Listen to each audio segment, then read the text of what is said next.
ខ្ញុំនឹងចាញ់ពីកន្លែងនេះដើម្បីទៅរកការងារធ្វើដើមជីវិតថ្មី2 ឆ្នាំក្រោយមក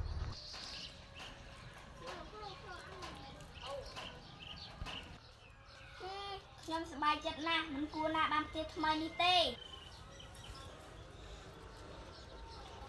ទីនេះពិតជាត្រជាក់មែន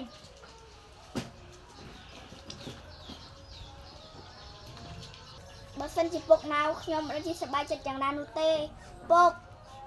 ខ្ញុំខានមកលេងស្រុកយូររត់ទៅមើលនៅភូមិបន្តិចសិនអើយយ៉ាងចាស់ហើយមានតាណាថ្ងៃនេះទេពូហើយណាគេអូគួរតែកណាតែចូលមកក្នុងសិនមួយតាពូអញមកមកពីកៅក្មួយខ្ញុំទៅមកស្ទុះមិញហ្នឹងពូខ្ញុំមកលេងពូឯងមុនក្មួយចាស់ថ្ងៃធ្វើការអីពូខ្ញុំធ្វើការលាងឡានដូចគេពូហើយអ្នកភូមិយើងរឿងថ្ងៃសុខសប្បាយអត់សុខតាក្មួយហើយចាស់លោកតកែភាកមកទេពូ